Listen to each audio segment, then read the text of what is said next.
Hey everybody, welcome. I'm Tom C with Live Nation, and I am thrilled today to be hanging out with legendary music photographer Danny Clinch.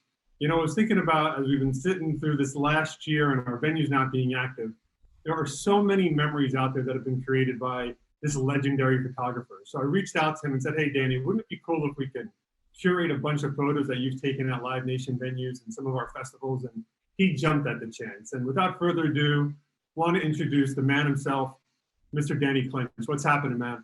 Hey, Listen, thanks for having me. hey, I'm so glad that you've carved out a little time. I know you've got an amazing busy schedule. Come on, you've photographed hundreds of albums, been featured in endless types of magazines, and shooting with the best, from Springsteen to Tupac, Shakur, and I so look forward to hanging out over the next hour or so, going through some of the catalog and you getting to explain it. And one of the cool things that you said, let's give back a little bit. And, Crew Nation, which was started by Live Nation to help out folks in need during this challenging time, is something special to both of our hearts. And you've agreed that, hey, every print that gets purchased using the LN code LN2021 on your web store, you're going to donate some proceeds to Crew Nation. Is that right? That's correct. Yes. Awesome. And why is Crew Nation important to you? Tell me a little bit about that. I'll tell you why the Crew Nation is so important to me. And it's because when you're on the road, as much as I am, you interact with and have friendships and relationships with the tour manager, the lighting designer, sound people, guitar tech, drum tech, and you're constantly running into them and trying to stay out of their way. And it's always best to show respect to those people. I have to say that few people work as hard as people on the road. I can imagine, it was like jumping off a speeding train when they were told they couldn't, get back to work and do what they love to do and make a living. So it is super important to me. You have to be passionate about what you do in this industry. And yeah. Everyone that I come across at our venues behind the scenes is in it for the passion, man, and bringing music to life. And we've got an exciting time ahead for us. And without further ado, you've had a pretty busy 2020, in the rearview mirror. I mean, while most of us has been a little bit like, waiting for the next move. But let's get into this first image, man. I'm a Jersey guy, man, as you know, and we both, breed Jersey, but no one breeds Jersey more than the boss, right? Bruce Springsteen. And this legendary image from Central Park, man. Can we spend a little bit of time talking about probably one of your most recent Bruce shots, right? Yeah. Well, it was during Broadway, when Bruce was doing his Broadway shows in New York City at the Walter Kerr Theater. And I would go over there, drop in and photograph the show. And he was kind enough, really, to I think I was the only person they would let sneak into the dressing room before the show, or after, for that matter. And I would just get in there and document a little bit what he was doing and his preparation for the show. And I really believe that artists like that they want that stuff to be documented. It's just that they just don't really want a person to get in the way and be bothered and stuff. So you're walking a thin line of, getting in there and trying to stay out of the way and getting what you need and not trying to engage with someone unnecessarily, and then get out and hopefully you've gotten some great moments. And my relationship with him has been a long one. And so we have a great sort of almost unspoken dialogue that we can communicate with backstage. I work on my instincts there. Yep. So he was doing those shows and I said, listen, you're in New York all the time. You've been crushing these shows, and he was getting a lot of press. And I thought, we got to take a minute to walk around New York City and get a couple of photographs of you, in New York City while you're here. He agreed. He said, yeah, I'm game for that. So I texted him, a time and a place that we agreed upon. And he said he would show up. And he is a guy that goes the extra mile every time. Every photo shoot I've ever done with him, he doesn't just show up and sleepwalk through it. He really participates. I feel like even for me, or any artist for that matter, to be able to see someone who works that hard and has already accomplished so much, yep, shows the passion that is necessary to be at the top of your game, right?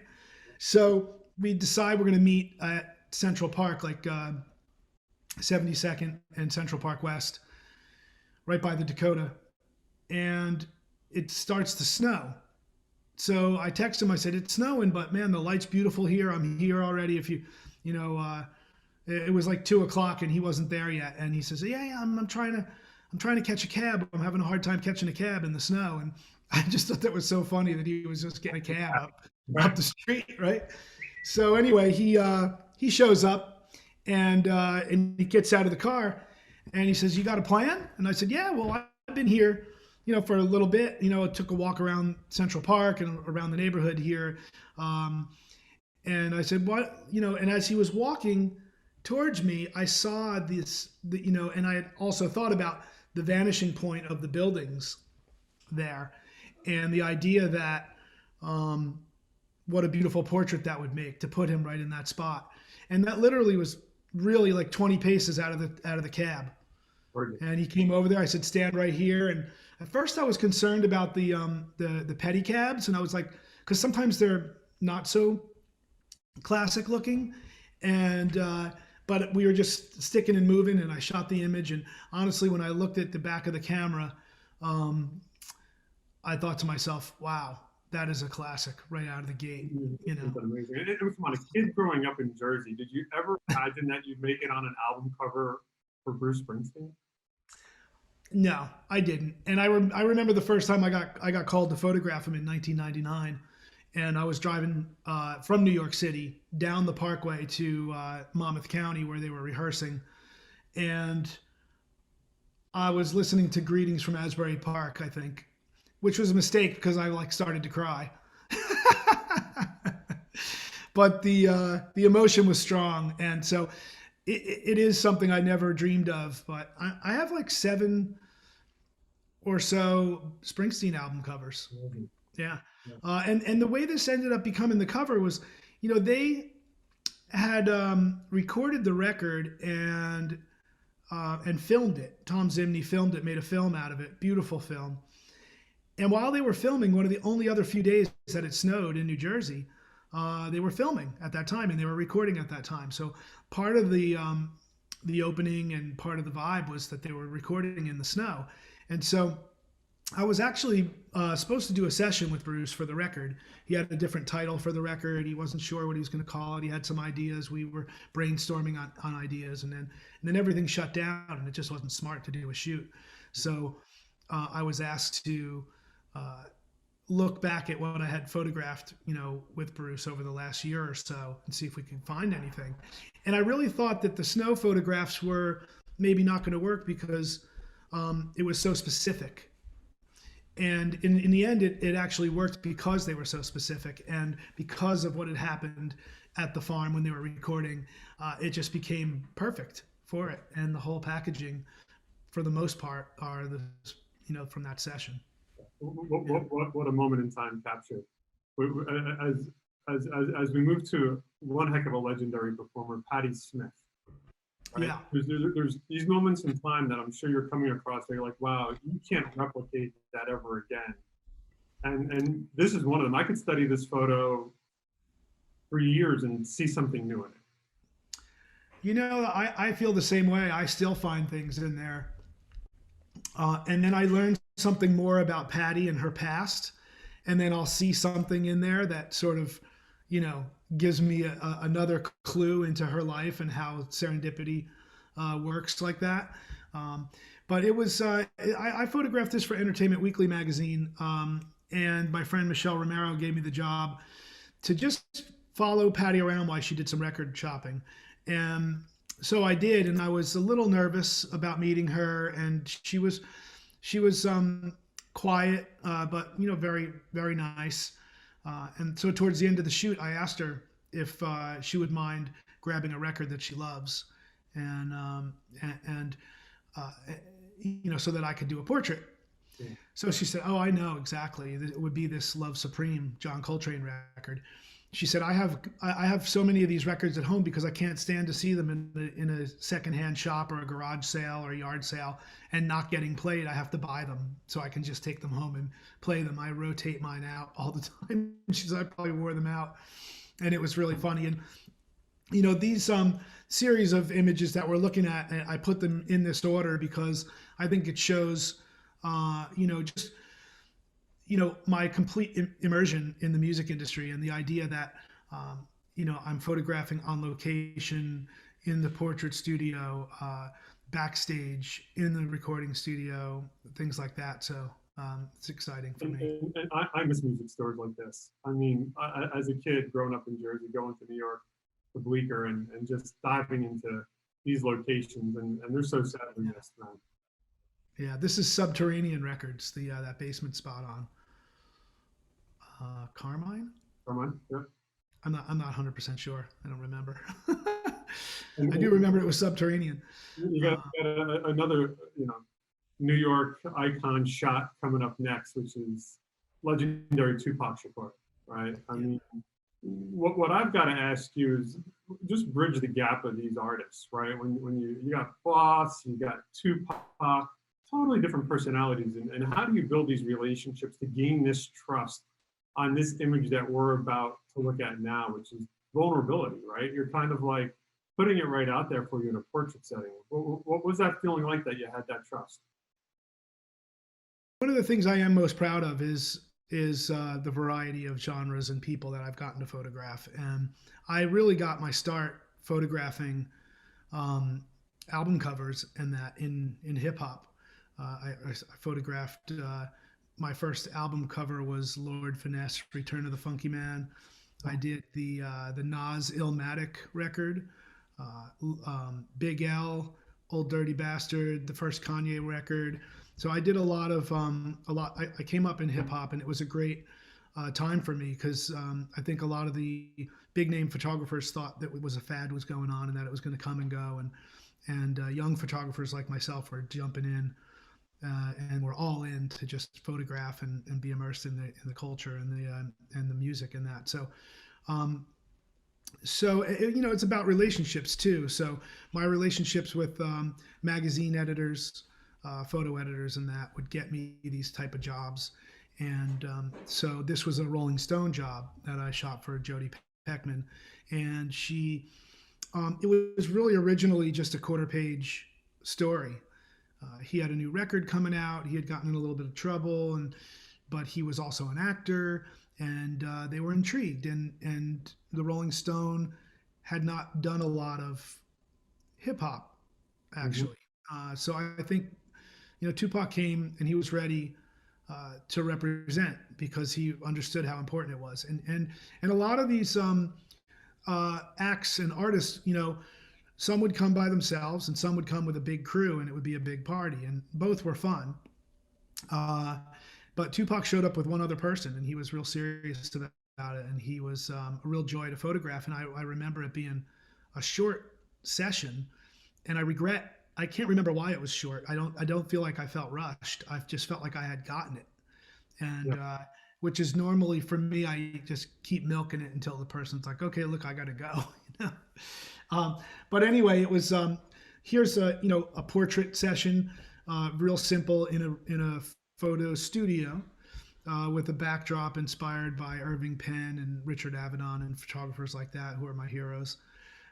And it was just a moment in time where he was changing his shirt to try a different sort of outfit, and I saw his tattoos, and I asked him if he would mind sitting with his shirt off, and he did. So I think the camera really liked him, and he was really participating in a very simple way. Yeah, so sadly missed. I mean, but both on film and in music. We're going to head over to Bonnaroo, right? And one of our fun festivals, and Wrath, right? Great, powerful shot, no pun intended, as part of the imagery. Walk us through this one a bit. Well, at Bonnaroo, I started the very first year. I have a book called When the Iron Bird Flies, which was a document of the Beastie Boys concerts for a free Tibet. It was 3 years, a lot of great artists, and I set up a natural light portrait spot outside where I had all these black tarps and different things to control the light. And I did portraits of all the artists there. And it's a beautiful book. And the guys from Superfly saw the book and decided that they wanted to hire me to come and photograph at Bonnaroo. So I went the very first year. Jonathan Mayers came in and talked me into coming down. It didn't take much, and so I went down the first year and did portraits, and just kind of similar to what I had done at the Beastie Boys shows, do portraits, photograph the shows, wander around late night and photograph the fans, and just had a great time. And so it became really like a yearly thing where people and artists would be like, "Oh wow, Danny's going to be there. Let's stop in and we'll get a portrait." And this was Alyssa from Hooray for the Riff Raff, and Alinda from Hooray for the Riff Raff, and she came over with this incredible piece on her outfit, Power to the People. And those are the type of things that you really get excited about when there's a message. Because taking a photograph in this situation is, it's not really, it's not easy. It's a backdrop and a person, and you have to kind of come up and try to make something interesting out of it. And it is a collaboration between the two people. And I love her music. I love her vibe. And I just think this is such a powerful photograph. And this particular one, every year we'd change it up a little bit differently. And I would try a different backdrop. I would try a pure white, or in addition to like a simple gray. And this particular one, I made a black room out of all this black fabric and cut a hole in the top of it. So the light was just shining down like that. And that's where we took this one. 20 years I did Bonnaroo. 20 years. Yeah, that's cool. Get you back again. Oh yeah, I've been every year. I mean, I went last year, and I didn't do the portrait thing last year, but I rolled around, and I've done everything from. I made the second film on Bonnaroo called 270 Miles to Graceland. Yeah.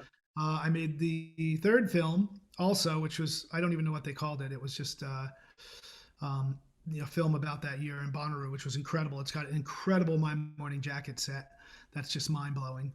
And then I did a bunch of the Super Jams. I made films about the Super Jams that had gone on there, put together by Superfly and Paul Peck, and a whole bunch of incredible people that we collaborated with and just had a blast doing. And then my blues band played there. One year I was making a film, I was doing portraits, and I was playing the festival at the same time.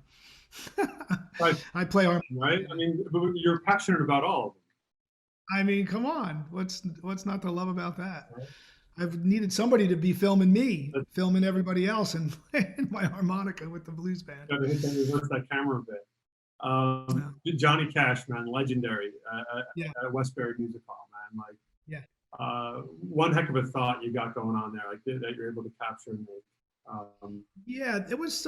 This was a really great moment for me. My family loved Johnny Cash, so I listened to Johnny Cash my whole life growing up, and I got the call to photograph him for a guitar magazine, and we did all these portraits of him that I'm really proud of. They're very cool.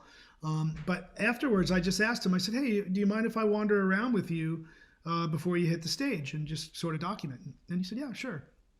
So I was kind of just hanging out, and he was about to hit the stage, and this moment happened where they were just talking about him. You could hear the band like on a little riff just going on, and you hear the guys starting to say like, "Ladies and gentlemen, the man in black," and there I was, standing next to him, and I took that photo, and it just felt so just perfect, and it was really just one frame. And it was such an incredible moment. And then when this was in '94, and right.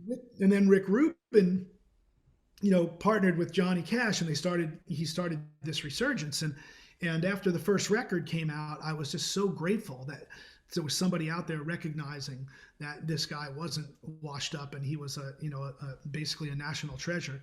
And so I knew Rick. So I wrote him a little letter and I sent him this photograph. And I said, I really appreciate you. We all really appreciate you, bringing some Johnny Cash back into the mix here.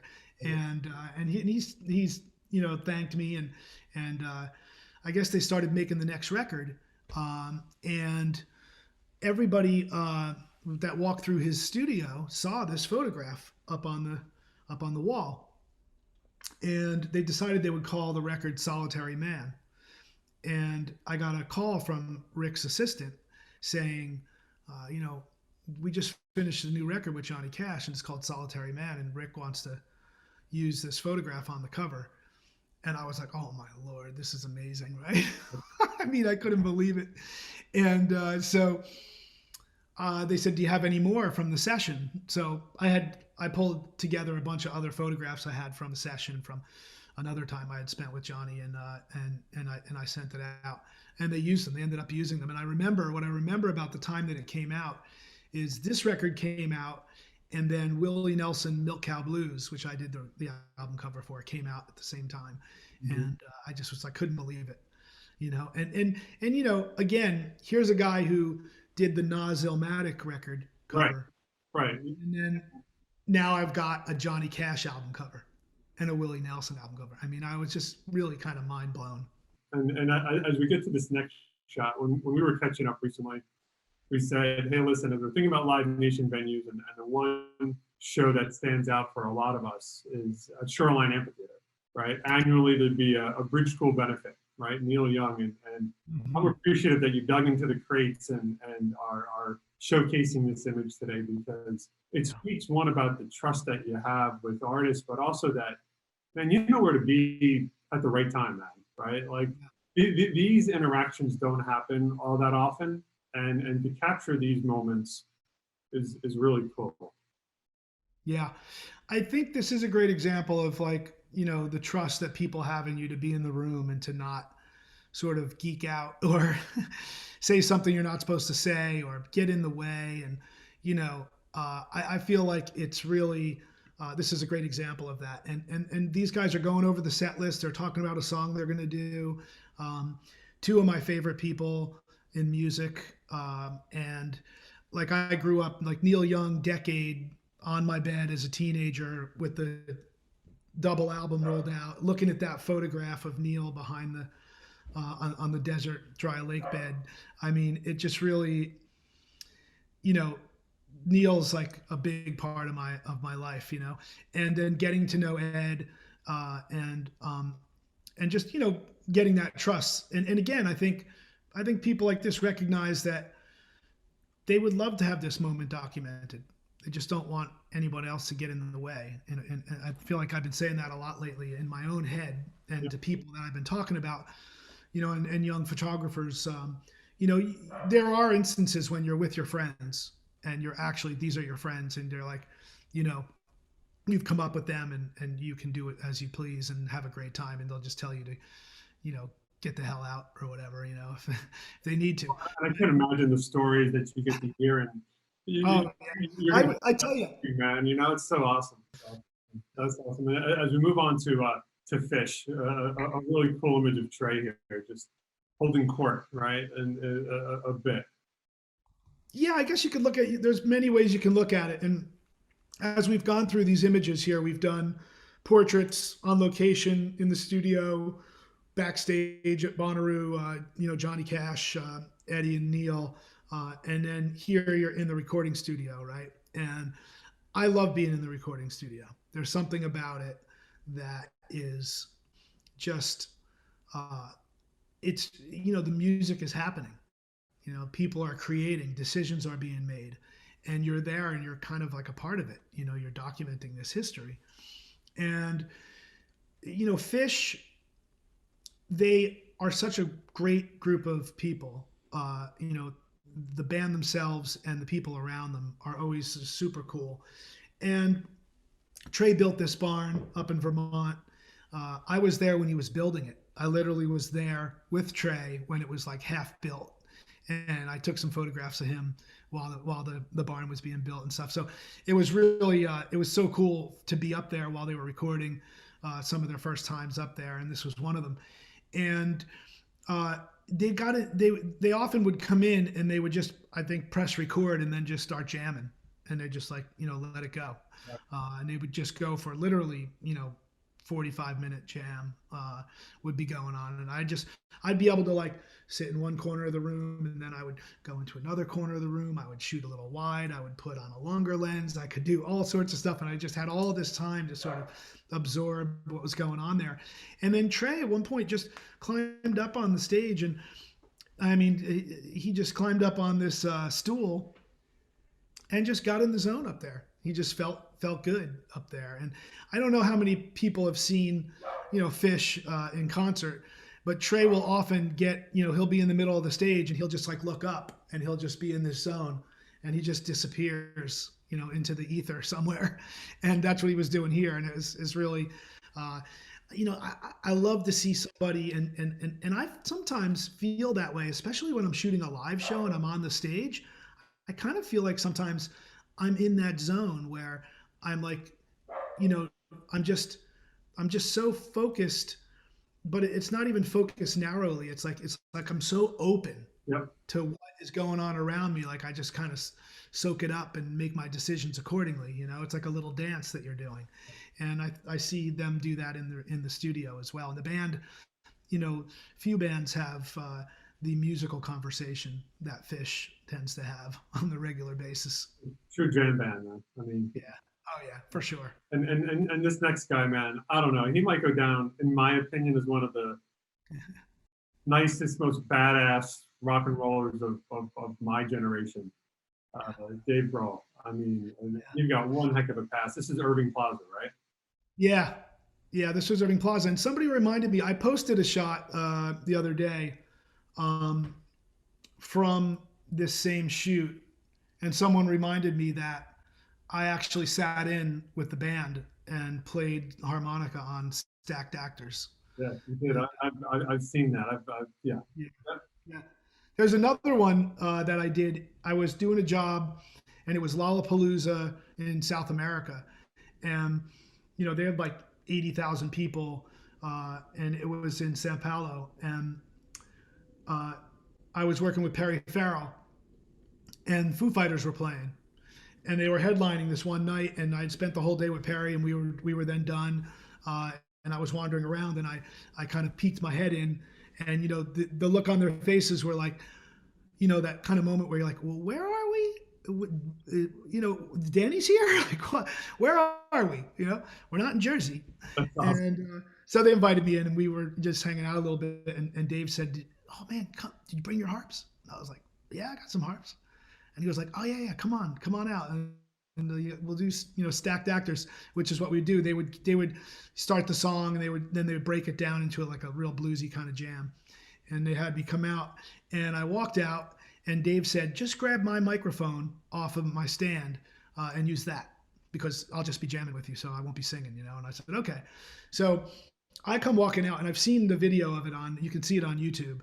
And I walk out, and the camera crew who's shooting it thinks like I'm a tech or a roadie or something. So they're just like, they don't show me necessarily. And I grab the microphone, and the cord just drops out onto the floor, and I'm like holding this microphone, and it has no cord on it.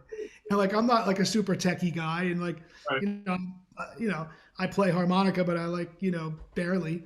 And so I grab the cord, and I'm thinking, oh shit, I'm just never going to be able to get this in. And it just goes pop, it pops right in. And I was like, yes, this is going to be good. And I let it rip. And when I walked off the stage, the guitar tech, or the sound guy actually looked at me, and he was like, "That was your best one yet, dude?" And I was like, thank God. There was like 80,000 people in there. So I got sidetracked, but the fact is Dave Grohl, and the whole band is just really a great bunch of people to hang out with and spend time with.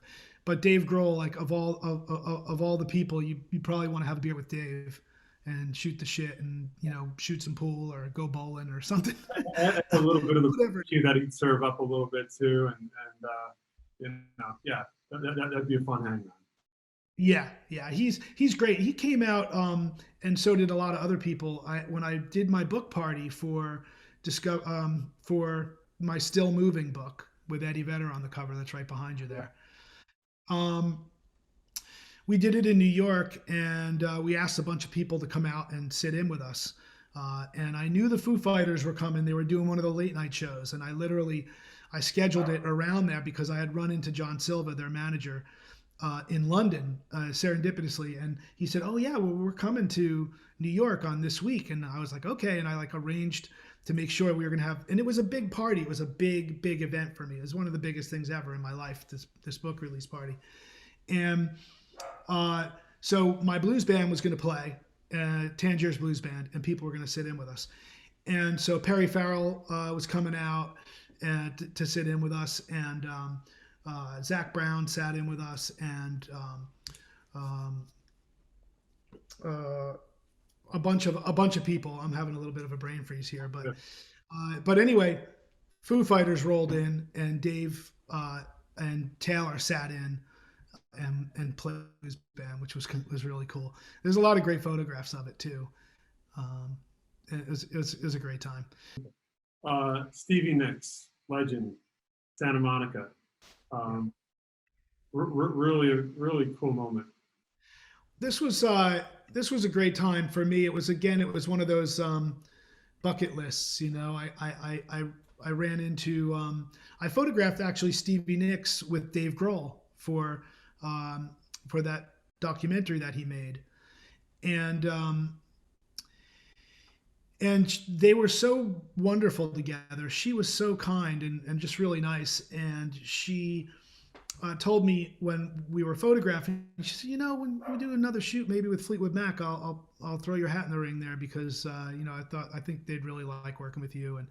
And I said, okay. And sure enough, when it came around, she must have said something because I got the call to photograph Fleetwood Mac. And I'm really proud of those photographs. They're very, very cool. Yeah, gorgeous. Now moving on to a venue that is near and dear to both of our hearts in a way, the Garden State Arts Center. Yes, Jersey. Or PNC Arts Center as it's currently called. I grew up in Jersey. This is where I would go see my rock and roll heavy metal shows. Oh yeah. The Elephant, man. What a cool shot, man. You got the legendary architecture of the building. Yeah. And Cage the Elephant in full form, man. This is one of the best young rock bands coming up the pipe here, and most people will probably already know that, but for those who don't, they have an energy, an unmatched energy and creativity, and Matt is such a creative person. He's an artist on every level, as a visual artist, as a performing arts artist, as a frontman for a rock band, and the band is so killer. And I went out to see Beck and Cage the Elephant at the Art Center, and they really did. They just really tore it up. Both bands actually, Beck and Cage the Elephant. And, towards the end, Matt jumped off the stage and started running up the aisle, and I was like, "Oh, here we go!" So I just ran up after him, and got this moment. And I thought, when we were talking about pulling some images in that, this I thought was really just a great photograph that really showcased the venue.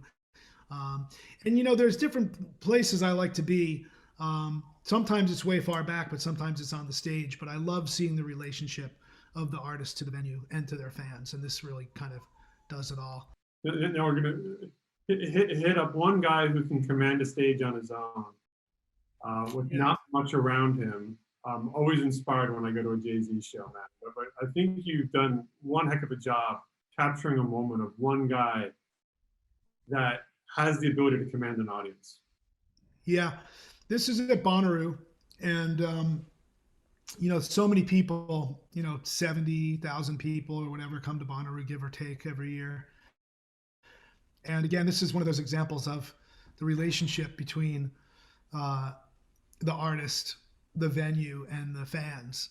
And even Jay-Z, like, communicating with his DJ, and like, you look at the crowd and you can just see everybody is just completely invested in this show. And I look at a photograph like this and I'm just like, man, I can't wait to get back there. Yeah. I want to dive right in the middle of the crowd. I mean, we're just jonesing here. But you'll see a lot of crowds in my in my work, because it really is the sweet spot, being somewhere where I am. This was a great vantage point, but also being behind the drum kit or behind an amplifier and being able to jump up and jump out and grab that shot. Move on to the next one. Another Bonnaroo shot, but from a totally different angle. White Stripes. Yeah. Right? You got behind the kit, and you're like, all right, look at that vantage point. Yeah. I got a lot of really great photographs from this particular moment, and this one just kind of sums it up at the end, where they just walk on top of their monitors and address the crowd. And the second stage at Bonnaroo is actually one of my favorite stages ever. The access to the stage, as long as you have your proper credentials, is really easy.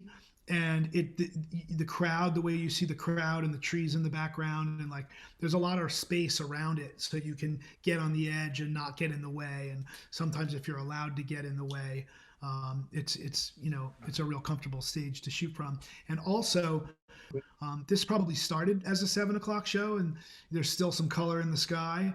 I remember it rained this particular show. The whole stage was wet. It was kind of drizzling. So it wasn't the hard light of sun. It was like to the left of those trees, like in line with Jack's guitar there. Like the sun's usually just coming in, and it gives this beautiful, it's just the most beautiful place to see a show. And so, the White Stripes with their color scheme, which is so cool, it just really made for a great photograph. And this was just obviously right at the end before they walked off the stage. Ripping set, I'll tell you. And we're going back to Jersey, Homedale, PNC, Tim McGraw. Tim McGraw coming to my neighborhood. I thought I would go out and take some photographs. I've done a lot of work with Tim and Faith, and I've been down to their place in Nashville, been on the road with them. He puts on a great show, and his fans, like any fans, just completely, love him. And I just feel like this moment is really a good one. Sometimes there's like, the obvious shot of someone on the microphone. You don't see a lot of that in my photos. It can be strong. I like the in-between moments, and this is, you're looking at a photograph here that's shot from the audience, and you can still feel the audience in his face, in his expression. And I just love that little ring light that just happened to fall around his head. And he really puts on an energetic show, and I just feel like I really grabbed it on this one. It's wonderful. And again, just showing really the diversity of who I photograph, from hip hop to country, Tim McGraw, Willie, doors wide open from every genre, man. It's truly awesome. And listen, an artist who's been around the Live Nation venues for years, Dave Matthews, who we're going to talk about now, is one of those quintessential summer artists for us, touring around the amphitheaters, and we're going to talk a little bit about Dave. We're also going to talk a little bit about one of your curations too in the live music space, the See Her Now Festival, right? Yeah. So this you got a capture of Dave, but let's talk about both Dave and See Her Now in Asbury Park. I have a long history with Dave Matthews Band, and again, it's the relationships, the people that surround them, all such incredible people, a big family that you want to be a part of, you want to be around. So I'm around them as much as I can be, and they just put on such a great show. And he is always says to me, like, yeah, man, go wherever you want on the stage. So like I just kind of ducked in,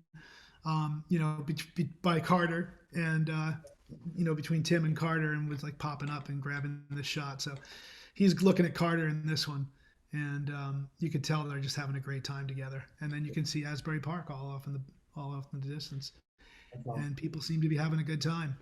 Avett Brothers, one of my favorites, man. The soul of these guys is unbelievable, well beyond their years. And here they are at Shaky, right, in Atlanta. Yeah, yep, Shaky Knees. Yeah, I mean, look at this photograph. Really is, I gotta say, there's a lot of story in there. These two brothers coming up the way they did. Brothers have a special bond and a special family members, etc. Their voices sound so good together. Their energy is so good, and they're just starting out. You see them up there, and you might be like, oh, okay, well, I've heard their music, it's great, and like we're gonna go see them live, and they're like, oh, they got banjos and acoustic guitars, and they're just gonna like stand up there and play. No, no, no, no, no. This is just a full on like just a full on party. I mean, really, it just goes from the slow and simple beauty up into just like complete rockers that has everybody just dancing their asses off, and of course, as you can see, they're going right in and joining in on the fun, like going right into the audience. And each brother is a songwriter. They both can sing and play music, and I gotta say, they can bring some art too. I'll tell you, those guys. Yeah. They're great artists as well. Yeah. I follow them on Instagram and so impressive. And listen, I think the cusp of that music when we come back to live is going to be ready for that's all. Yeah. PJ Harvey, like the light, the moment. I'm not sure if you knew you captured what you captured when you captured it, but it's really cool. My wife and I are both big fans of Polly Jean Harvey and her band and stuff, and I had photographed her for a magazine, and I think that helped me get a photo pass for this particular show, which was at the Hammerstein Ballroom. Yeah. And I mean, she's just raw energy. It's like Janis Joplin meets Patti Smith type stuff, and I think this is just a really incredibly sexy photograph, and you can actually, I can kind of hear it. It's a photograph that I can hear,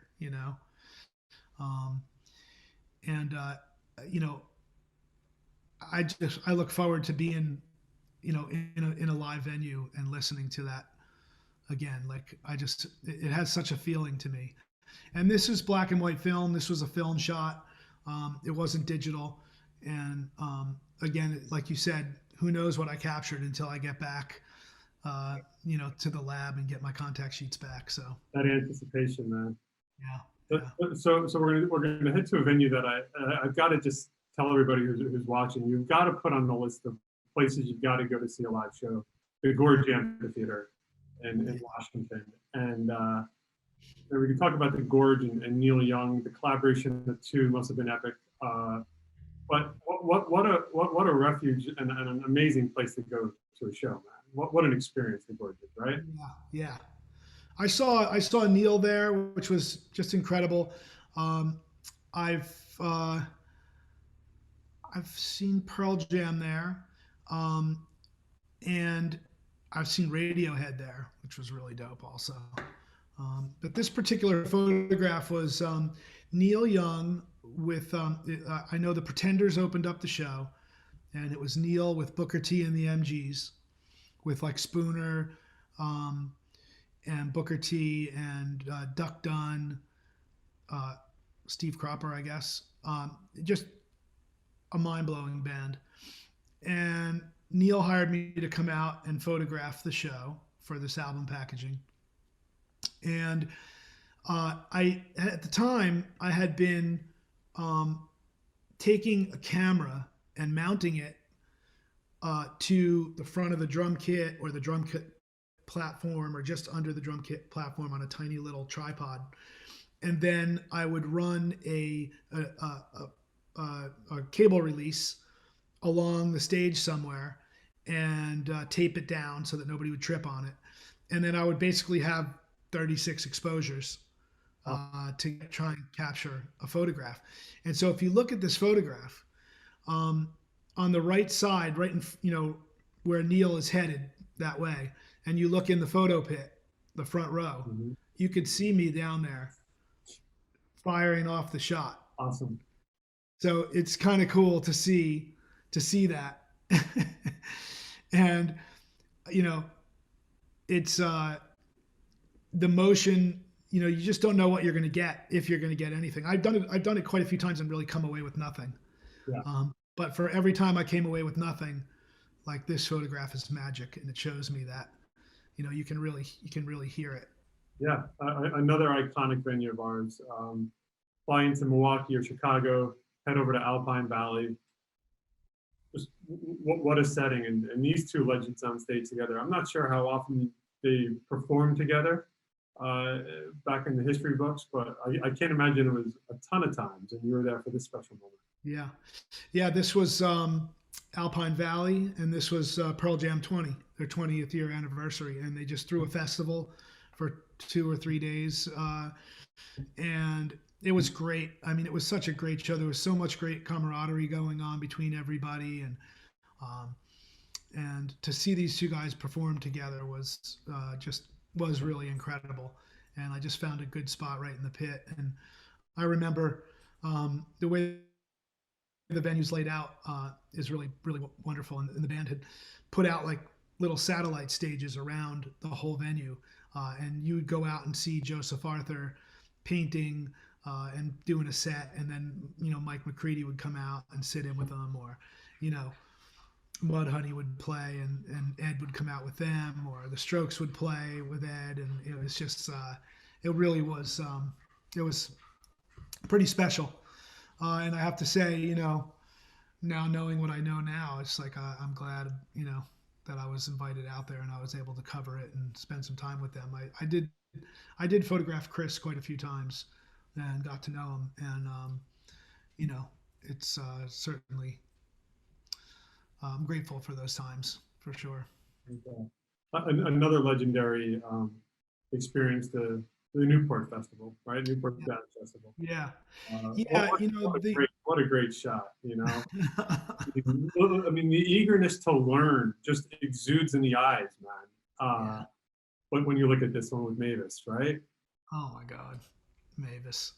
Well, this is, again, like, I could refer back to the Chris and Eddie photograph, and then I could go to this photograph, and I love photographing people that are not often, or aren't in the same band, and seeing them collaborate together and do a song together. So it was great for that moment with Ed and Chris, and in this moment, the reverence that all these girls have for Mavis, and I've been to a lot of the Newport folk festivals, and it really is a place of joy and just relaxed camaraderie and friendship. And once people go and they realize what's going on there, like, they want to come back every year. Like, you'll see Jim James there all the time. Brandi Carlile will be there all the time.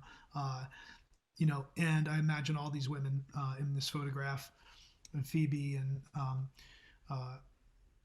Brandi and Maggie Rogers, and Mavis is there every year.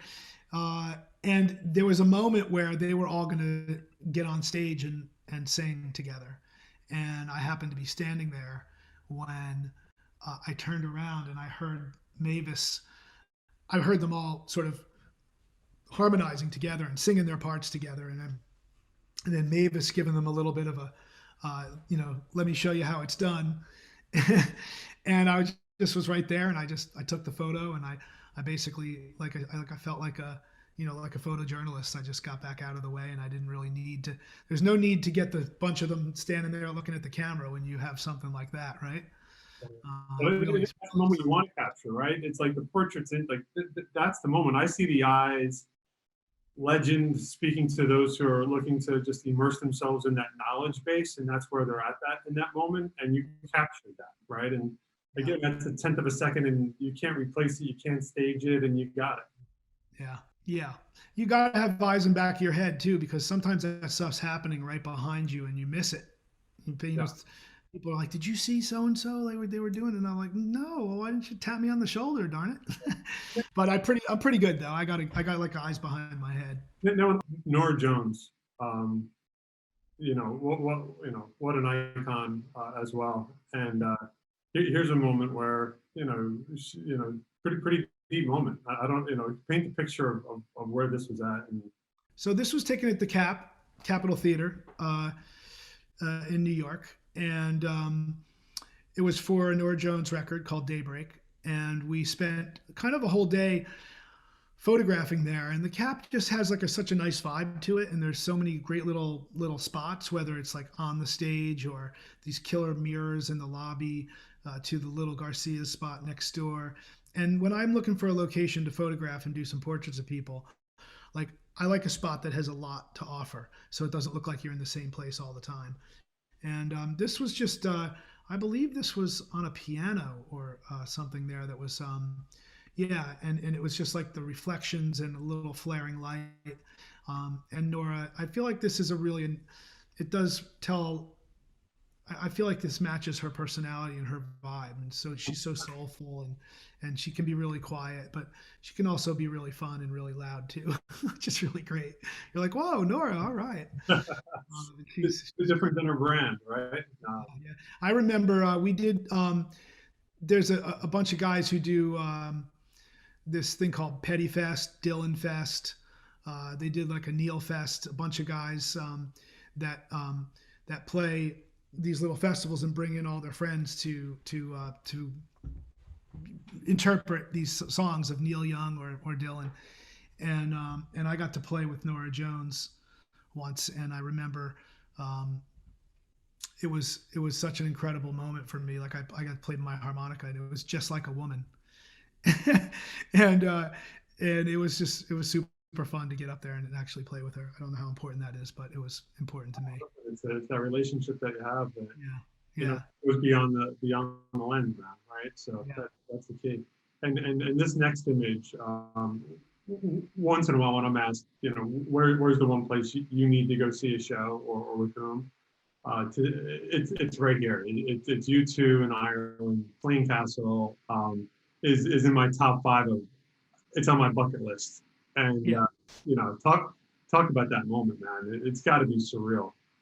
Well, I've been to Slane Castle twice for shows. One with the Foo Fighters, and this was a show that was like a bigger festival. There's a lot of artists were playing, and I went as a fan, and I was basically in the crowd and wandered around with my camera. And I saw this moment happening, and I just like couldn't believe it. And it was, to capture the castle in the background and the whole, the way the light was, and just to be in the crowd, it really shows you what it is like to be at Slane Castle for a show. I have another great shot of Dave Grohl. Oh yeah, that one right there. And this little salon wall that you have going on behind you, as I would call it. I recently had someone base it off of this Dave Grohl photograph and build around it a lot of these similar images that you have up there, where someone might want to take 5 or 6 images, and some are small, some are big, and blow them up and create like their actual favorite artist wall, in their den or in their recording studio or their music room and things like that. So that's always fun to collaborate with people and to help them choose images that they might want to hang. And this Dave Grohl one, and actually the U2 are often part of those choices. My takeaway on both of these images is it's pre-cell phone, right? Yeah. When a shot like this, it's that magic of like before we all had cell phones in our hands trying to capture every moment of a show. And you look at these audiences in both these shots, there's no cell phones in people's hands. Yeah. Right? They're in the moment, enjoying it, and not worrying about capturing it. Yeah. Yeah, that's true. This shot would look entirely different today if you went into 2021, 20 years later, and you could take that shot. It would be an interesting juxtaposition between the two. It would be. You'd see a lot of cell phones in there, yeah. I see the cell phone in that one Avett Brothers photo. There's like someone's reaching out and they got their cell phone.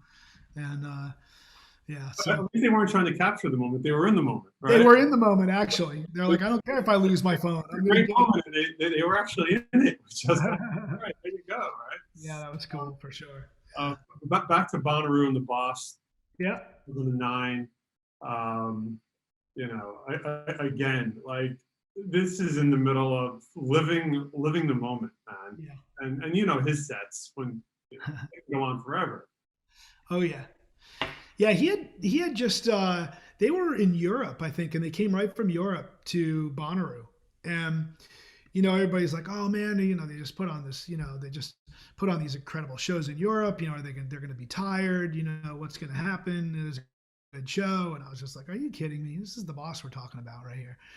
And sure enough, he showed up and the band just threw it down. Again, there he is. He goes into the crowd. He was, he just had such a great time. The whole band. I mean, it was the E Street Band, so it was just on fire. It was so much fun. Were you there for that one? No, I wasn't there, but man, it was incredible. And then the next day, most bands, hit the road, and Bruce came out, and he had brought his kids with him. So he was over on the side stage with one of his boys, and they were just kind of chilling out and listening to Citizen Cope do his set. And I was over there, and I said to him, hey, Phish is playing tonight, and those guys, they cover everything. They, I gave him the quick rundown of Phish, like doing the Halloween shows and doing, a Talking Heads record and a Stones record and a this and a that, and he was like, really? And I was like, yeah. And so a little while later, I checked in with Phish, and they were like, yeah, Bruce's guy hit us up, and like, I think we're going to do a little rehearsal over here in a little bit. And I was like, okay. Why not, right? Yeah, and I of course I went over and took photographs of them rehearsing and whatnot. So those are some of my favorites of yours, and I got so many of them. But I think there's one of Gary Clark Jr. and Dave Grohl, Bonnaroo backstage, together, that I'm like, wow, that's a moment. Like, again, right? And I suggest anyone, if you don't follow Danny on Instagram, follow him on Instagram, and you'll live some of these, throughout the feed, which is cool. And a lot of these images that I'm talking about that aren't on the show here are on my website. There's tons of sections on my website, from a section on Bonnaroo to my 15 years of photographing at the Grammys, to to the shop there, and to buy the fine art prints. And of course, my Instagram is DannyBones64, which and Crew Nation proceeds for entering the code LN. Absolutely. Which is great. Yes. And now backstage passes are hard to come by, but backstage passes at San Quentin. I don't know, man. Like Metallica, San Quentin. Is that a Live Nation venue? Listen, not yet. But again, one of these images that I could stare at for years and pick something out, and you can only imagine, and I can't wait to hear this story of the exuberance felt by individuals who are in San Quentin with Metallica there, blowing the roof off. Like, how does this happen? Yeah.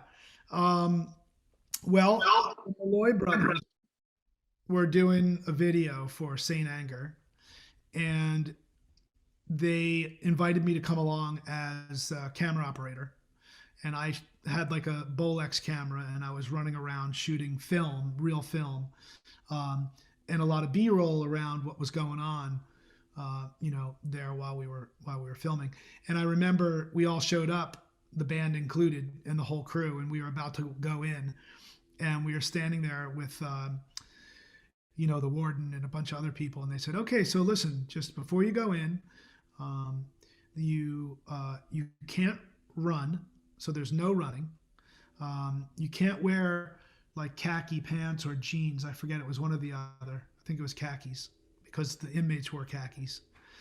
And we just want you to know, when you sign this contract here, this release form, that we can't guarantee that we would negotiate with the prisoner if you happen to be taken hostage.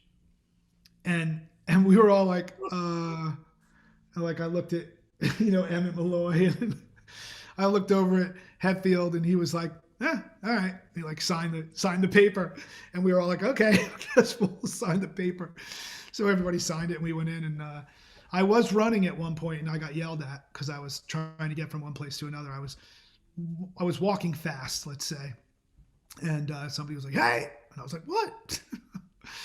And it was crazy. It was really crazy. And the inmates who were fortunate enough to be a part of it, you could imagine how they felt. I mean, talk about a change of your daily routine. Let's have Metallica come in here and rock your socks off. And it was really a really crazy moment. I have to say, the whole day was, we walked out of there and we were like, wow, holy cow.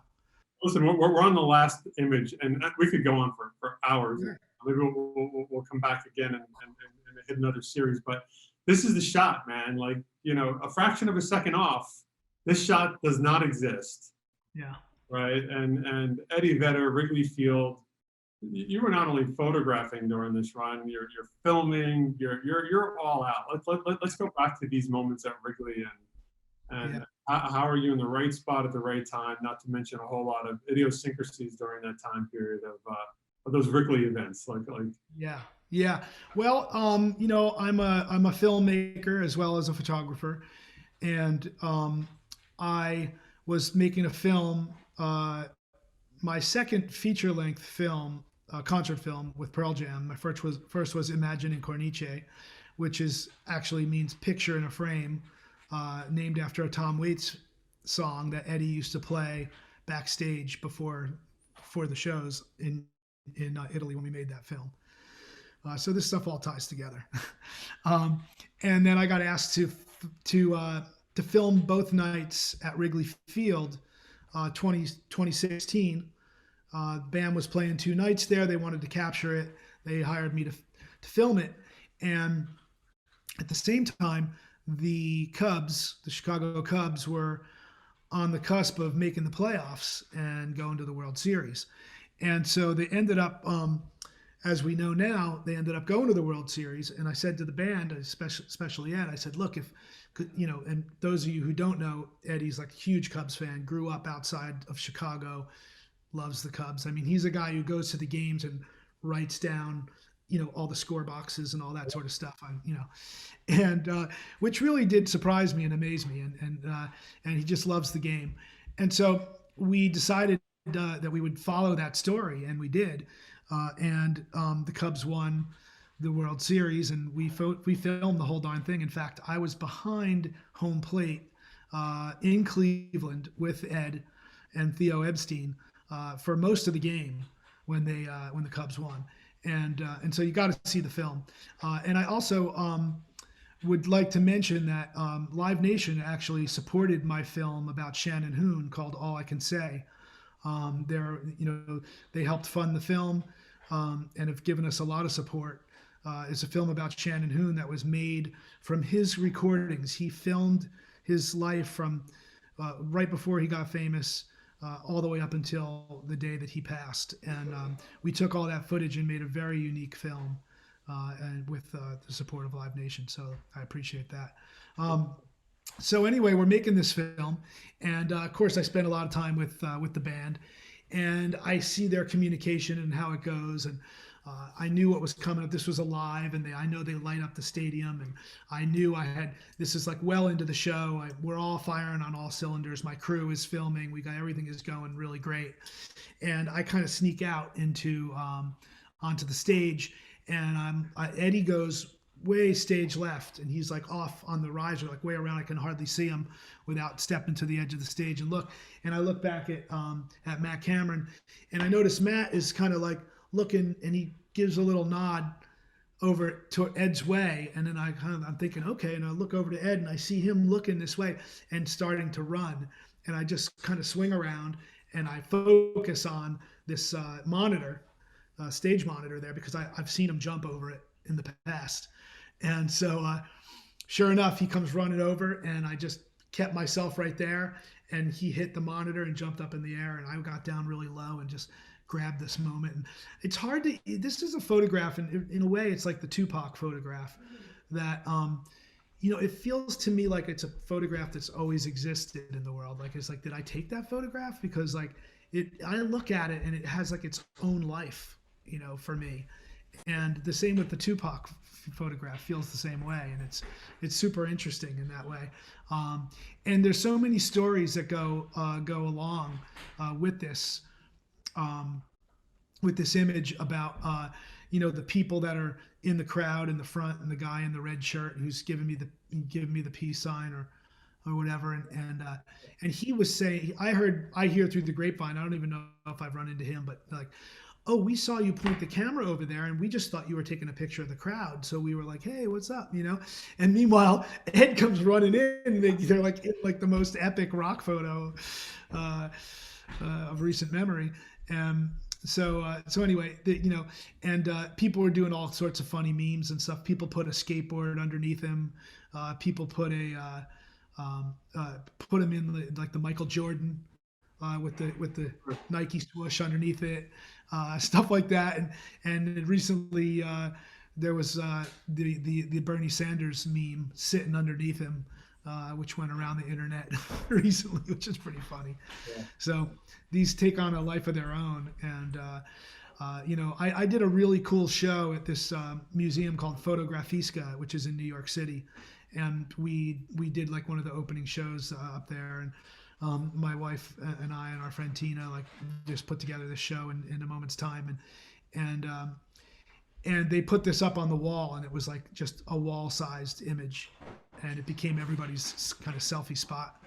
And it's pictures like this that say so much, that I do get people who buy this photograph and they blow it up really big and put it just on one spot in a wall, or this it has so much energy, and you could just stare at it forever, so you don't really ever get tired of looking at it. It's emblematic of rock and roll, man, right? I mean, it's that moment. And I can't thank you enough for hanging with us. And if anyone's interested in a really cool road trip that I tend to take, as we get to travel with them, but, go to Asbury Park, hit up PNC Arts Center and BB&T in Camden to see some shows during the summer.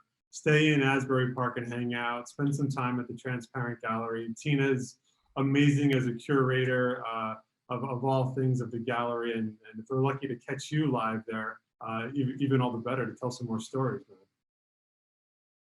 Absolutely, we have it's a great crew there. My wife Maria and I and our friend Tina and our kids often hang out there and are working there, and we have a lot of the local musicians from Asbury Park will come and hang out there and pick up a guitar or jump on the drum set or whatever. That all sorts of things happen when the world is firing on all cylinders. And I look forward to that moment for sure. But we are doing, at the moment, we're open all the time. We are doing social distancing. We've got hand sanitizer there, and it's a mask on. A certain amount of people come in. But people do love to come in, and they're still coming in all the time, and we just manage them properly. And when things are really cooking, we have people come from all over the world. When you've got Bruce Springsteen fans and Pearl Jam fans and Phish fans from all over the world, they come through. And there's a great, our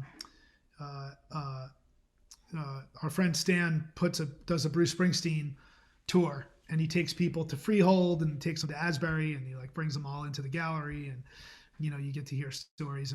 And Bruce has come into the gallery as well. He's come in and hung out a couple of times, so you never know who's going to hang out in there. Gary Clark Jr. has been in there. G Love, McCready has come in and hung out. So it really is. You'd be surprised. One time we were sitting in there, and G Love was playing over at I think the Stone Pony. Or the Wonder Bar, and he just dropped in and said, "Oh, well, we should have a jam." And the next thing you know, we're having a little harmonica duel, and we grab our friend Rachel on drums, and somebody else eats on a bass or whatever, and we just have a little throwdown, and it's living the dream, really. Perfect. I love it. Congrats to you, man. Thank you for all the time today to hang out with us, and more importantly, I can't wait to see you in person at a Live Nation venue in 2021 as we get back to live and hang out a bit together. Yeah, man. Yeah. All the best. Thanks, everybody. Thank you, pal. Be well. Be safe. Cheers.